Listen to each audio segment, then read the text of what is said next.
Hello, everybody, and welcome to another episode of the Board Game Mechanics. I'm Katie, and with me, as always, is... Hey, guys, what's going on? It is Jason.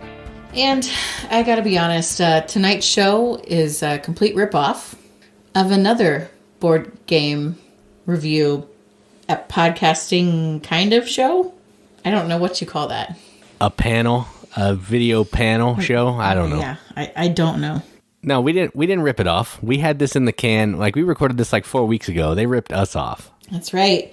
Because they're so interested in our super secret tapings of our episodes because they're so well scripted and full of knowledge. We lock this show down. We lock it down. It's under lock and key.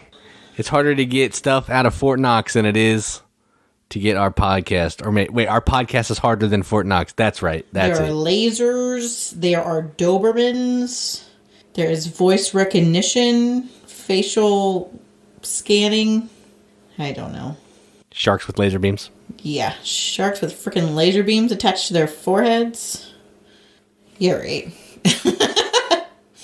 Anybody who listens to the show and knows that we're pretty okay would be horrified if they thought we were this bad and actually planned it in advance and like kept them like for a long time coming. Yeah, if we had like an actual script and we rehearsed each podcast, man, we'd be real bad. They'd be like, oh, and this is the best you could do? Yes, it is the best we can do, okay? Oh, man. But no, all this is straight off the cuff. Straight off the cuff. Just like my news. Yep. I put it together about 5 minutes ago. You're welcome. So actually, to be fair, I do some kind of work on news. I do my research. I don't just, you can't just make news happen. Well, you can. You can. Some people can. We can't. Some people think they can. Some people are like, "Oh, we got a catchy little jingle, so that makes us have good news." I wasn't talking about that. I was talking about people of like certain power, like government officials and so on and so forth. Okay. Nope, not even concerned about politics. But I was having some trouble with news and I've been looking. I'll go through Kickstarter periodically and just kind of like save things that I think, ooh, that looks interesting or it catches my eye. The art's interesting. The concept is interesting. If they mention a mechanic I like or a theme I like, if it says space or combat or miniatures, I just automatically skip over those. And then I go back and try to refine the ones that actually are good and not have the product of random clicking. And I'm having some trouble. Right now. There's just, it's a little spotty in Kickstarter. But one interesting find that I found this evening, which is when at the time of recording, I found this earlier tonight. It's a game. I guess I could loosely call it a game. It's called A Fine Mend. And I don't want to say theme or the impetus behind this Kickstarter is saying, let's take games that everyone has and kind of bring them back to life, like infuse them with a little bit. So most of these games, so there's 4 games in this set, A Fine Mend, that if you have them, you can just use, like, it's a different theme. You use the basic contents that are already there in a different way. And then they say they recommend adding a few more 6-sided dice and like a notepad and a pencil. And then there is one game that has some PDF, like printable replacement parts that you can use. But it's taking the games Trouble, Clue, Monopoly, and Candyland, and giving them kind of like a new theme, a new purpose. So in Trouble, you're playing like a cooperative game called Danger, where you're like this crew and you're being hunted by this, peril, these enemies that are on your ship, and you can't like defeat them. So you just have to escape. And so you're moving around like the Trouble board, like trying to get like to the home bases, because those are actually like your escape hatches. And then if you get too close to the enemies, you have to use like the dice in the middle of the Trouble to like solve the outcomes. So I'm like, oh, that sounds cool. It's called Danger. And then there's also like in a more advanced version with like drawable cards that they have on the PDF that you can use. There's one, they take Clue and turn it into Cult, where you're going around and you're looking for these artifacts to do a summoning ritual, which happen to be like the murder weapons from the original game. And so then you have to get to the correct room in the mansion that is like the location with the locus of power, so that you can take these objects of power and you're trying to like eliminate them so the cultists don't summon their monstrosities. And I was just thinking about that, like, what if you played it, like you play with a regular Clue board? And that, I think that easily lends to that kind of idea because you're just moving around like a big house.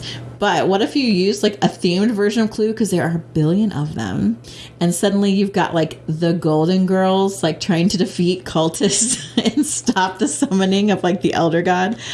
I think that would be hilarious. And then Candyland is changed into Deserted Island, where like each of the different colors like has you play like a game of chance, like you're working through Vegas to try to get to the confectionery castle through like these mini games and stuff, and you wager, and that sounds cool to me.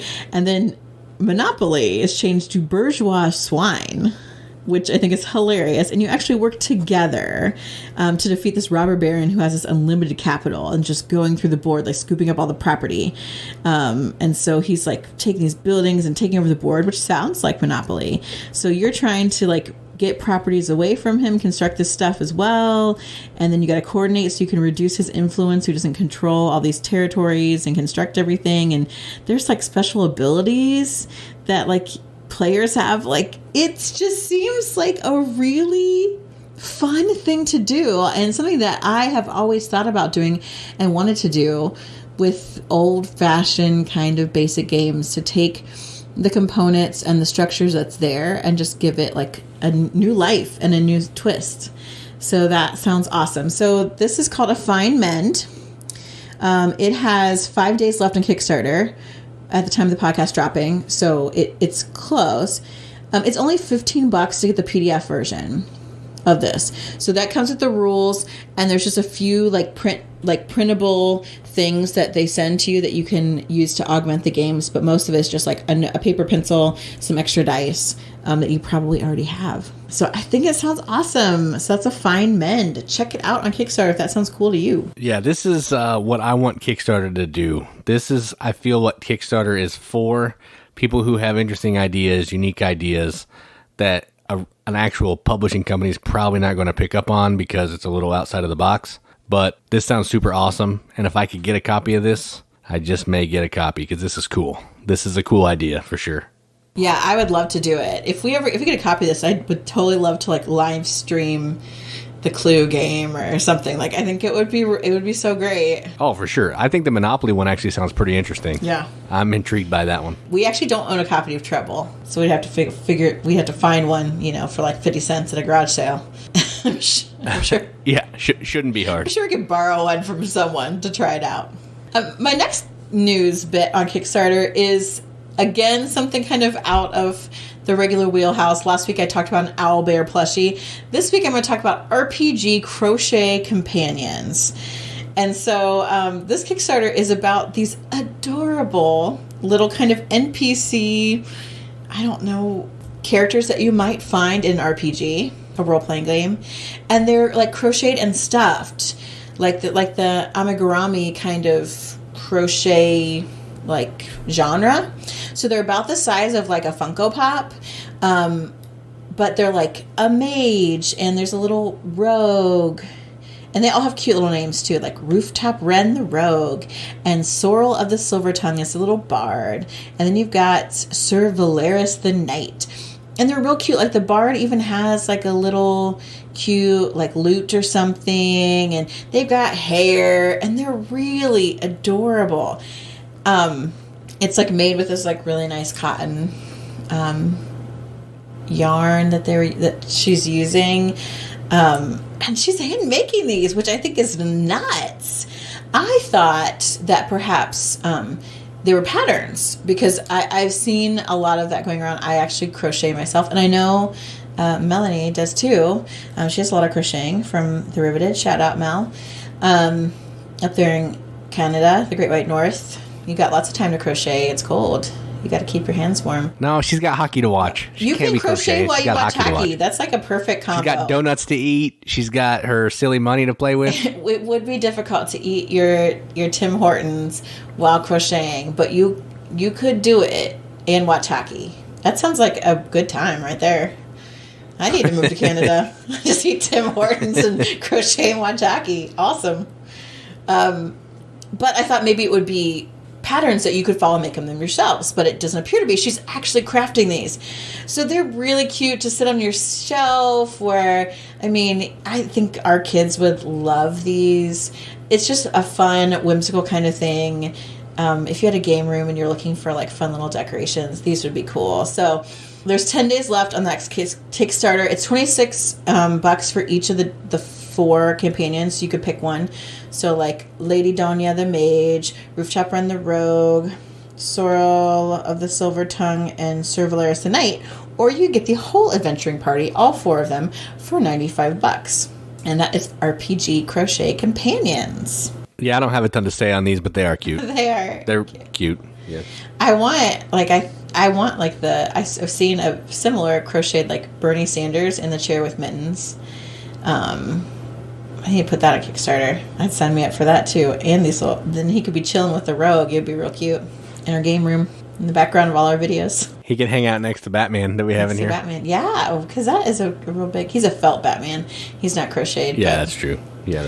See, there's a space for it. And the last piece of news is actually much more in line with what I'm usually looking for in Kickstarter. And this is the Clinic Deluxe extensions. So Clinic already had, they did a rerun not too long ago. What, last year maybe? Yeah, that sounds right. Last year or 2 years ago. And 1 extension. And so now they have extensions 2 and 3 in this. And in these new extensions to Clinic, there is a lot of 3D meeples. They're nurses. They're 2 people with like a gurney between them. You have different shaped doctors. There's dogs. There's fire trucks and helicopters and ghosts. Like a lot of cool 3D meeples. And I love those. There's new tiles like medical scanners and beds and a coffee maker and pediatric service hubs and some new modules, which I think is cool. There's new event cards. There's new types of patients, babies and burn victims and critical patients and unclassified patients. And what I think is probably the coolest and most interesting part about these expansions is a campaign book that they have. And the campaign book you can play as a group, and there's a bunch of scenarios in there. Or you can play it solo. And I think there's like 58 scenarios in there for solo play with different kinds of challenges and stuff, which is awesome.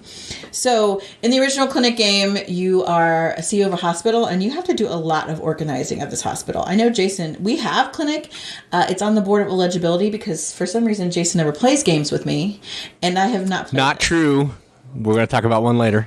Okay, so you might have to talk about the gameplay of the original Clinic. All I know is you're a CEO of a hospital. Yeah, so in Clinic, there's a video of it on our YouTube channel. What you're trying to do is you are trying to build your hospital in such a way that you can get patients and doctors and nurses into certain rooms without wasting a bunch of time. The more time you spend, which means the more movement you have to take, the more points you're going to lose at the end of the game. So you're trying to set up your hospital in a way that you can basically use escalators to teleport your customer or your patients to get certain doctors of the same. Like if you have a yellow patient, that means they're critically ill. You need a yellow doctor to work on that patient. So you're trying to get the right color patients, right color doctors with the in the right room. Gosh, you're killing this. But then you also have to contend with the patients and the doctors and the nurses' cars. So you also have to create parking lots and manage the space on your little player board where these people can park their cars because every patient has to drive. So there's all this like balancing of moving people around, spending money to upgrade your hotel, your hospital, and parking cars. It's got a lot going on, but it is good. You can watch a video. It'll make way more sense than what I just said there, but that's the gist of it. So it's like a pretty heavy, crunchy kind of game, which it sounds really fun. I think this theme is super cool.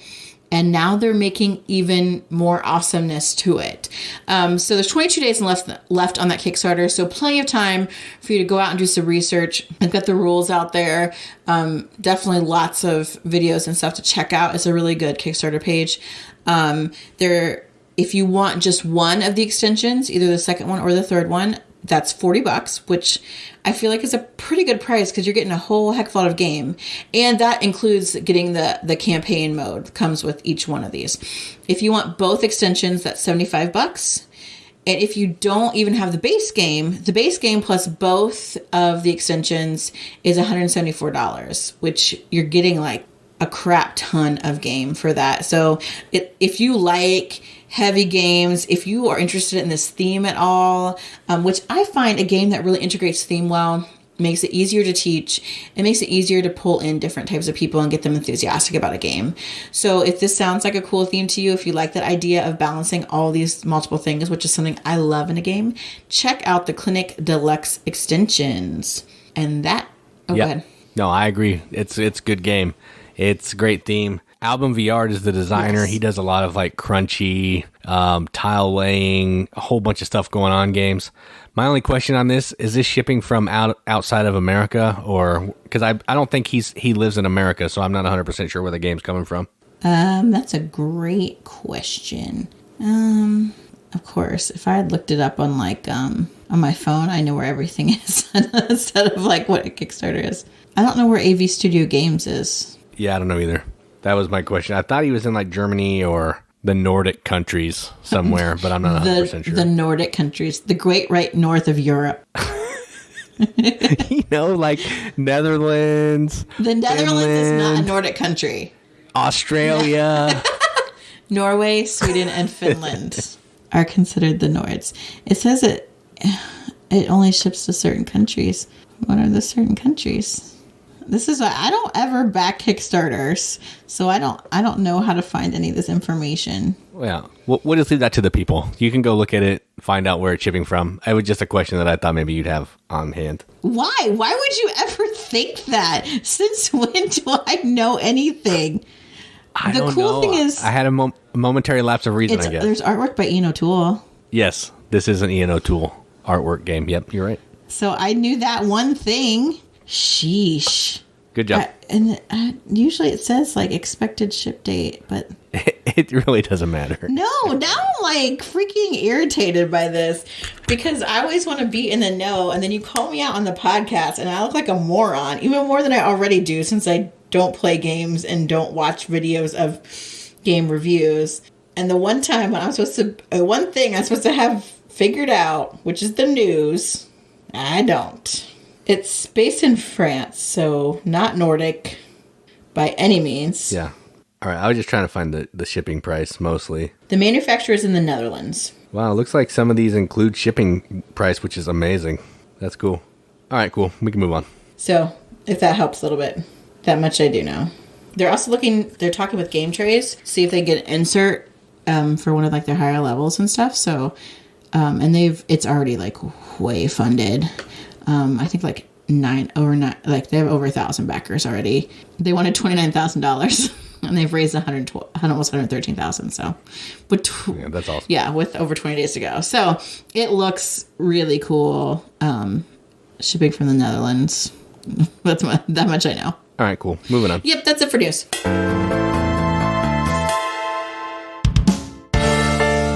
All right, so now we're going to talk about some games played. And the first game we're going to talk about is from the board of illegibility. What? We played a game from the board of illegibility that I know what it says, but apparently no one else knows what stuff says. And the game, the mysteriously illegible game, is called Terra Mystica. Not Clinic.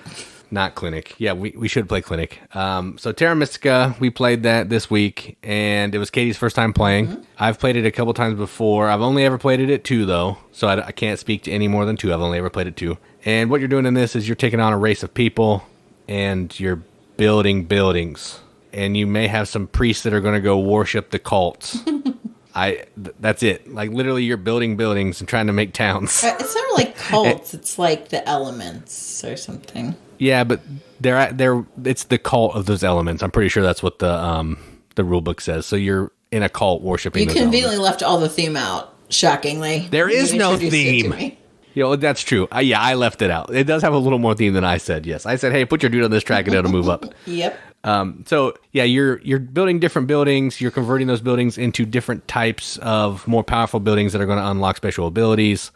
Certain buildings, when you get them out on the board, you're going to provide more income to yourself, either through money, through workers, through priests. And that's the gist. You're trying to just be as efficient as you can with the workers and the little amount of money that you do have to try to make the best of your round. So it's one of those games where I can keep going until I pass.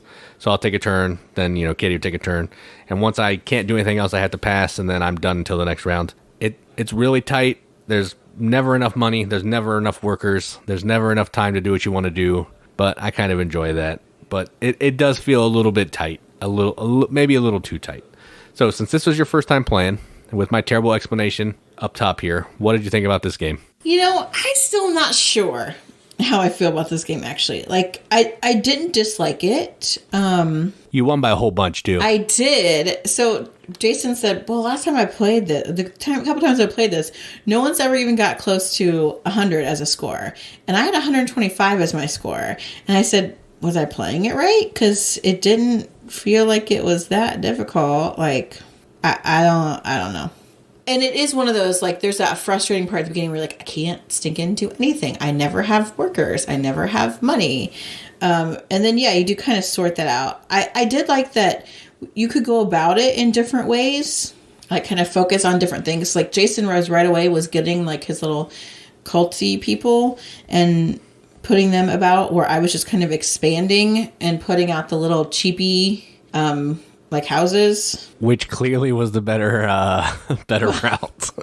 That did seem to work out for me. I think that you made some other errors in judgment that also didn't help, but yeah, that's true. I played like the mermaid faction, so I started out with like a one movement already with like the sailing part, shipping or whatever. So I feel like that helped me reach more, and I could use I only needed 3 buildings if I crossed over water to make a city.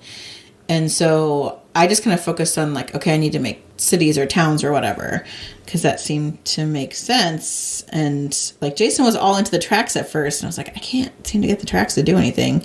And then later when I was finally getting my priesty people, I was like, okay, well now we can do tracks. And so I ended up winning like all but one of the tracks. So that also, I think, helped my score as well. Yeah, you beat me by like 50 points or something. It was bad. Yeah, it was kind of a lot.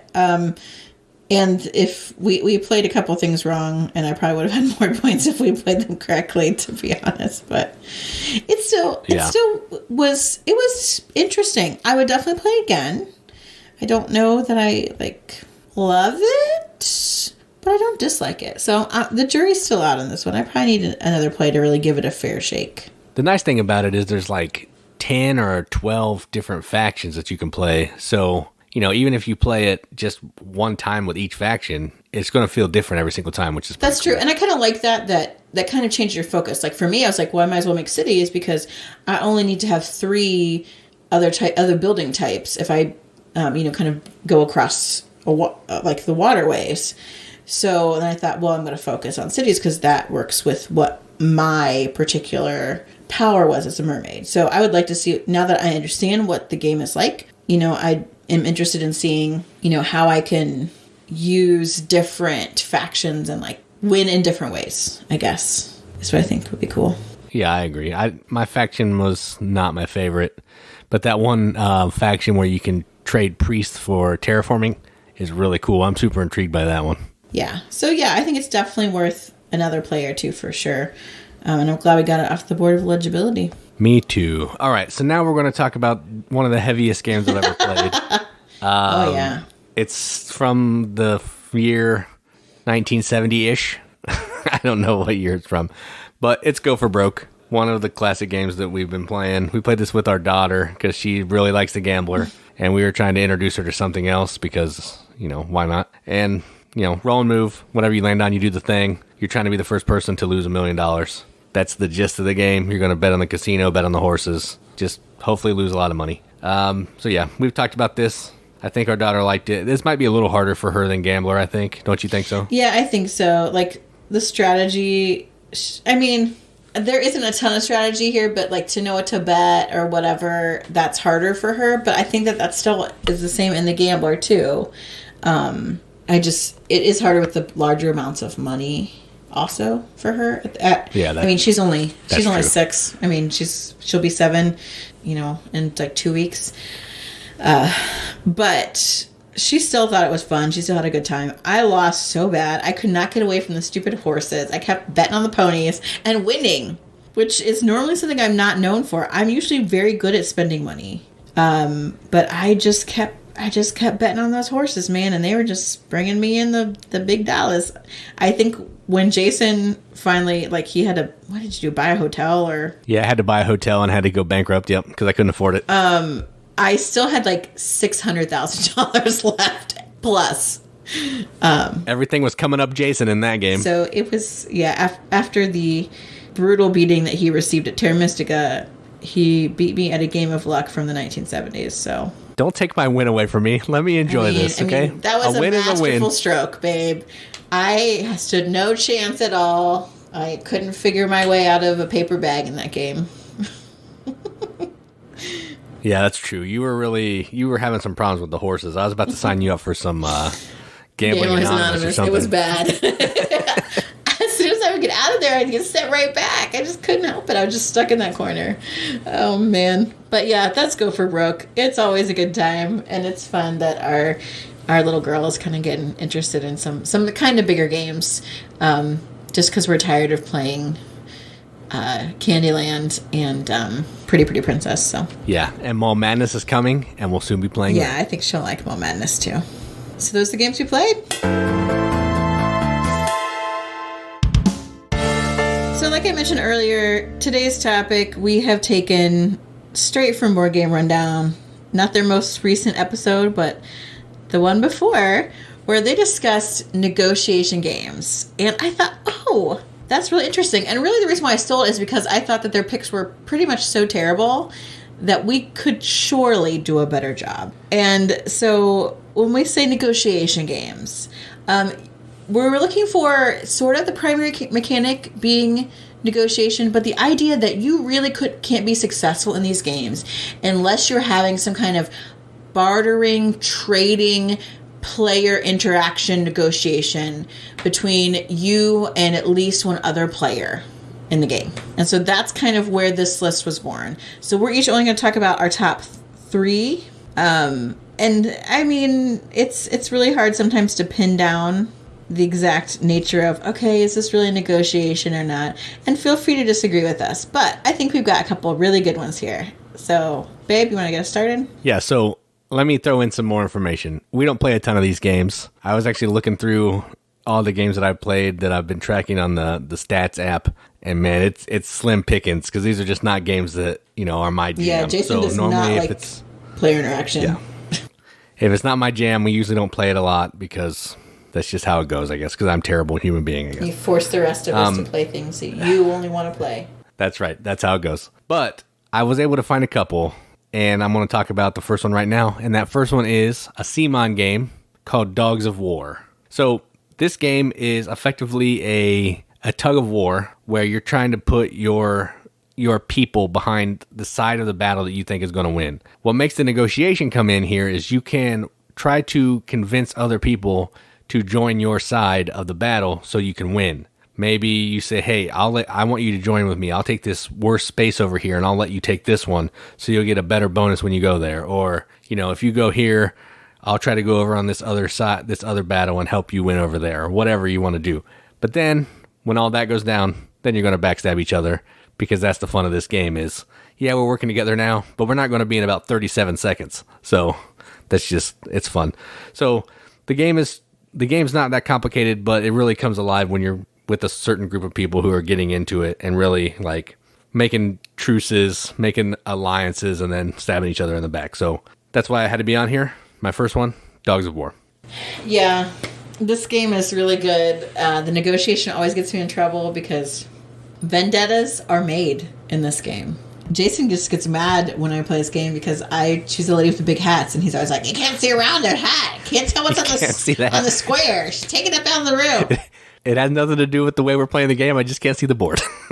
And so then he always tries a lie against me. And that's the other thing is, like, this negotiation, like, we could have a thing going, like, on one particular, like, skirmish happening on the board, and then, like, once that's resolved, people just, like, stab you in the back on another one. You're like, what the heck? I thought we had a thing. Like, people can get mad on this too. Like, I remember playing it with, I think we were playing it with Chris, and he was getting really irritated. Like, it's easy to, because, you're like, you're winning this battle, and all of a sudden somebody plays one of those cards that lets you jump sides and, fight for the other people.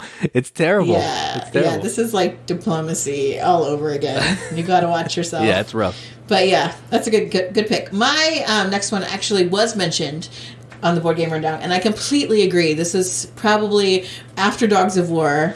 Actually, there are several. I thought about all of these, to be honest, but this one clearly comes to mind, and this is one that Jason hates to play, and that is Sheriff of Nottingham. So in Sheriff of Nottingham, you take turns being the sheriff. The rest of you have a hand of cards with different goods. And some goods are legal, great goods. You got cheese, you got apples, cool. Let's bring those on through on your cart. However, there's also contraband, that the prince doesn't want you. I always imagine it's Prince John. I'm sure it is. The Prince John doesn't want you moving about the kingdom. So maybe it's like a blue cheese or some kind of like spirit, some liquor, I forget what that, maybe it's mead or something. Yeah, there's crossbows too, I think. Crossbows and certain types of chickens or something that you cannot bring into the kingdom. And so the sheriff is kind of at the gate checking on what's coming in, what's going out. So you slide the cards that you want to go through the gate into your little bag and put it on your cart. It goes through inspection. And then is when the negotiation really starts, because you declare the goods, like at the airport, and they say, do you have anything to declare? You say, oh, I have, 4 apples in there. Okay. Now, the sheriff then is going to decide, is he going to inspect your cart and check for possible contraband? Or is he going to let it go on by because he believes you? And so you're trying to convince the sheriff to let your bag go on by unchecked. You can bribe with money, say, oh, hey, if you'll let me pass through, I'll let you pass through when I'm the sheriff. Like all kinds of negotiation happening, saying, ooh, they said that they had, 4 loaves of bread last time, but I know they didn't. They had 2 loaves of bread and 2 things of blue cheese or whatever, casting suspicion on other people. It's all about negotiation. And I mean, you could be lying. You could be telling the truth. Like you could pay them money not to look in it so that they'll actually want to look in it. And then if they look at it and you're telling the truth, the sheriff then pays you. If they look at it and you have contraband, you're paying them. So it's just a stupid little fun game of you trying to get as many goods through as you can to do kind of, I don't know, it's not really set collection, but it's... Yeah, it's set collection. You're trying to get majorities in the different types of things. Right, and if you can, to get through some of the higher point contraband items without getting caught. So, Sheriff of Nottingham, all about negotiation. And I have some friends that also hate this game, so they're like, I'm not good at lying. And I'm like, you don't have to lie the whole time. If you get good cards, you can be putting through good stuff, and you don't have to lie. Kim Breeze, I'm looking at you. She's like, I hate this game because it's seen all over my face. I'm like, well, I suppose so. You just have no chill. That takes some of the fun out of it, though. If you know that one person isn't lying, I don't know. The whole point of the game is someone could be lying. So that's what makes it fun. Okay, but you have to come out and say you're not lying. Like, that's the problem. Like, we would play with someone, our friend Jonathan. He would, never lie. And would be so straight-faced, quiet, just say, you can check my bag if you want, whatever. So, and we checked a few times, he was always telling the truth. Then, once he lulls you into the false sense of security that he's telling the truth, he starts lying his full head off, a bag full of contraband, getting right through. So. Yep, that's true. That's why I like this game. It's the experiences. I still remember some of the fun times we played this. I know Jason just is over it, but it's a good game. Sheriff Nottingham. I remember the times when the game is over because that's the fun time for me. You're ridiculous. All right, so the next one I want to talk about is a game from Uwe Rosenberg, and it's a game about beans called Bohnanza. Bohnanza. The core of this game is not actually trading. It's set collecting beans in your field. But it can't happen without negotiation. Right. But after that phase, there's a second phase where you're going to be offering up some beans to everybody for trade or whatever. And it's basically turning into, hey, I'll give you these 2 beans for one of these other beans, or I don't really want that bean, but I can give you this for that. So it just gets into that back and forth trading thing that kind of works as a negotiation, and people will be like, hey, remember what I did for you here? You're going to owe me on your turn, which you don't have to adhere to that, but it just kind of makes it fun. So I don't usually love that in games, but it's fun in this just because it's ridiculous. You're trying to make these deals for these stupid beans, and it's you got grown people yelling at people about stupid beans, which I think is hilarious. So Bohnanza's a good game. The trading is fun in it. It's not as mean as Dogs of War, but it's still enjoyable, and it definitely makes the game a little bit better. So my second one, Bohnanza. Yeah, this game is so good. And yes, it cannot happen. You cannot be successful in this game if you don't negotiate well, because you can only have 2 fields at any given time. And those 2 cards that you flip over at the end, the second phase of your turn, you have to do something with them. So if you can get someone and take them off your hands so that you can grow more prosperous fields, that's how you win. But otherwise you have to harvest and take those terrible beans. Right. And you want people to be able to give you the beans that you want later. So yeah, there's so much all kinds. I remember one time we played, and the one of our friends who hates games, by the way, he poops on everything. I'm sure I mentioned Nate before. He'll never listen to this podcast because I'm sure he hates all podcasts. He was complaining that his wife should trade with him on the virtue of that they were married. And that, he had devoted his life to her or something. It was ridiculous. Yeah, it was pretty funny. It was funny. It's such a good game. My next game is new to me. Just played it for the first time maybe a couple weeks ago, and that is Colosseum. Now, yes, in Colosseum, you are trying to put on the best show in your Colosseum, and you're doing that through kind of contract fulfillment, I guess. Is the best way to put it? Yeah, set collection, contract fulfillment. Right. So you are bidding on these lots of different props and things that you need to put on your show. However, the chances of you getting everything you need to put on your show, pretty slim. So there is a phase where you can then trade and negotiate to get the different items that you need. And really, I feel like that is super vital to this game. Because without that aspect, I would have lost a bunch of points because I wouldn't have been able to get everything I needed to put on the show. Because sometimes the things that you need don't even come out in the auction area the round that you need them. So, having things that you can offer up to other people, if you have a lot of money and can maybe get a higher bid on something is hot, you can then use that as trade fodder later for other stuff that you need. Maybe there's only one piece floating out around there or something. And so for me, that trading is such a core part of the game Colosseum. So that is my second choice, Colosseum. Yeah, and you can really screw somebody over at the end with that trading too. You neglected to talk about that, but yeah, that does happen. Yep. All right, so the last one I want to talk about, I believe, was also on the Board Game Rundown episode. Yes, Stinky Tim mentioned this. All right, so Stinky Tim, I'm going to steal one of yours. I actually didn't listen to the episode because I'm a little bit behind, but Katie told me it was on there because she's clearly more of a fan than I am. How does that ever happen? I never listen to game review YouTube videos, nothing. But I feel okay, I should be supportive, Katie. You should at least get your head out of the clouds and listen to one. It only does it come out every week, every other week? I don't know. I just see it when it comes up on YouTube. I have no idea. Wow. I think it's every week, yeah. But the game I'm going to talk about is Detective Club.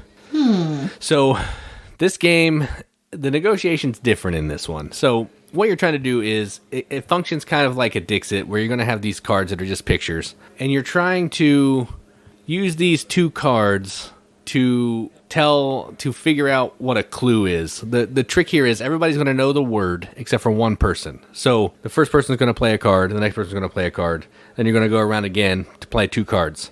Then everyone has to tell a story of why they picked those cards with the word. And the one person who didn't know the word is finally going to know what that word is. So from that point, they're going to need to scramble to figure out a story to go with that word. And you're trying to convince people, which is where I think the negotiation kind of works here, through convincing. So persuasion is a form of negotiation, I think. And you're trying to convince them that you know what the word is, and they need to think about somebody else because their story was worse. So you're trying to sell yourself and make other people not believe the actual people who know what the word is. It's interesting. It's super fun. It's silly. I hate games like this where it's just nothing but telling stories. But for some reason, I like this one quite a bit. So the whole crux of the game, trying to make people believe that you are not a bad guy. And that's done through persuasion, negotiation. So that's Detective Club. Yeah, I don't know. Like, I guess because my next one is very similar to that. I just feel like if you aren't the person that doesn't know what the clue is, you're just trying to explain yourself and your own choices. Yeah, but you're trying to come up with a more convincing story than somebody else to get the heat off of you. And while it's not like negotiation, like, hey, I'll give you 3 of these for 2 of those. No, how about, one of these for 4? It's not that, but you're still trying to change somebody's mind and get them to do what you want them to do. So I think it kind of applies, just in a different way. Okay. Well, in that case, my last one is fairly similar in that with what I think is an important difference, and that is Deception, Murder in Hong Kong. So Deception, Murder in Hong Kong, if you haven't played, you totally should. Social deduction game. One person is a murderer. In front of everyone, there are 4 pieces of evidence and 4 murder weapons. The person who is the murderer in like a werewolf style reveals the weapon and the piece of evidence in front of them. They point to them so that the I always forget the name of this person. I think it's the forensic scientist. Yeah, for something with forensics. I think some forensic. No, maybe not scientist. Forensic. Well, we'll go with it. Examiner, forensic examiner. I don't know. So I'm trying to find the box. The forensic scientists will say, I forget. They're kind of, in some ways, the GM, like running the game a little bit because they know that kind of secret information. So then everyone else opens their eyes werewolf style, and everyone's trying to figure out based on clues given by that forensic person. Oh, detective? No. This stinks that I can't remember that. I haven't played it in a long time because Jason doesn't really like this game. I don't even know where it is. I'm looking all around and I can't. If you got rid of it, I would be so ticked. No, I didn't get rid of it. I have no idea where it is though. But they are going to give you clues. They can only give kind of 1-word clues that they draw of a stack, and sometimes they might not make sense, but they're trying to hint at the murder weapon and the evidence that was left by the murderer. And so then everyone's looking around and looking at the evidence and the stuff in front of each other, trying to see what matches with the clues that were given by the person running the game, whatever their name was, whatever their title is. So if you're the murderer, you are then trying to convince people that the clues in front of someone else match what's being given by your game leader. Can you just Google it instead if you can't find the box? I'm doing it right now. Just keep talking. Forensic scientist. I was right. Okay. So you're trying to convince them to look at someone else's evidence and stuff to match what the forensic scientist is telling them. The forensic scientist can't say anything. If you're not the murderer, you really are trying to figure out what the forensic scientist is trying to tell you. So you want to convince other people and even convince yourself that what you're seeing matches with what the forensic scientist is telling you over the couple of rounds of them giving clues. So in that case, I feel like the negotiation part there is really vital of you not only deducing yourself what the right answers are, but then you kind of also want to convince others, especially if you guessed wrong, but you were kind of close. And you think you really know who the murderer is. You want your fellow investigators to get on the right bandwagon and pick the right person and the stuff in front of them. And as the murderer, you're desperately trying to convince people to pick someone else and other items. And maybe manipulate the clues that are being given by the forensic scientist in ways that they did not mean them. So maybe it's a little stretch in negotiation, but I still think there is that kind of give and take involved there. So my last one is Deception, Murder in Hong Kong. It's funny that you were trying to give me crap and then you go into that. It sounded better when we talked about it beforehand when I put on the outline. And I'm like, oh, maybe that's not as good of a one. But again, we really don't play a lot of these games because, as you can see, these last couple really involve storytelling, and that's something Jason hates so much. And he also doesn't want a lot of player interaction in games because he doesn't want you to come along and mess up his careful little crafted game plan, which by definition, I will mess it up on my own. I don't need you to help. Yes, by definition, negotiation means that there's give and take and trade and all of that kind of thing. So we do not have a lot of these games, which is why we need your help. What did we miss?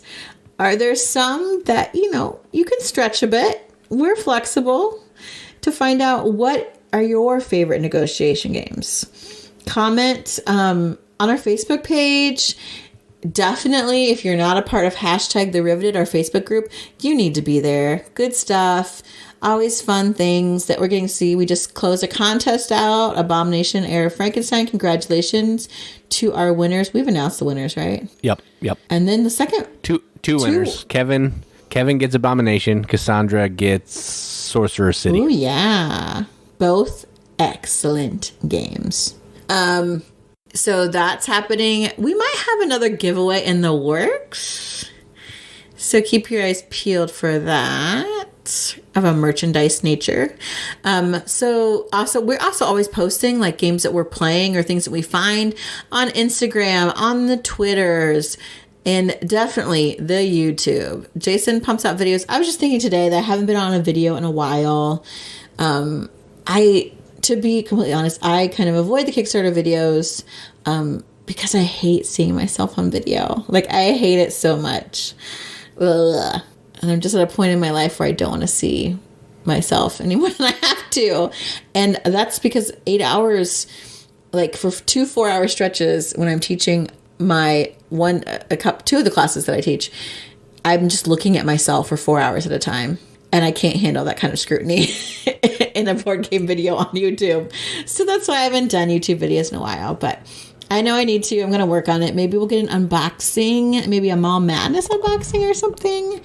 I don't know. I'm going to try. That'd be pretty awesome. I will definitely take it under consideration. All right. That's all I got. Yeah, same. This has been a short one tonight, kind of. Well, I mean, compared to like an hour and 15 that we've been running. Yep. Yeah. You're welcome, everybody. Get to bed early. We gave you 25 minutes of your life back. You're welcome. I know. I don't know if we've had that same YouTube commenter come back that said that I was annoying, but there you go, buddy. I cut off 25 minutes for you. No, he hasn't come back. I don't really care. He's a troll. Moving on. I am annoying. It's fine. I just annoyed people for 25 minutes less tonight. All right, everybody. I've been Katie. And I'm Jason. Keep gaming, everybody. Keep gaming.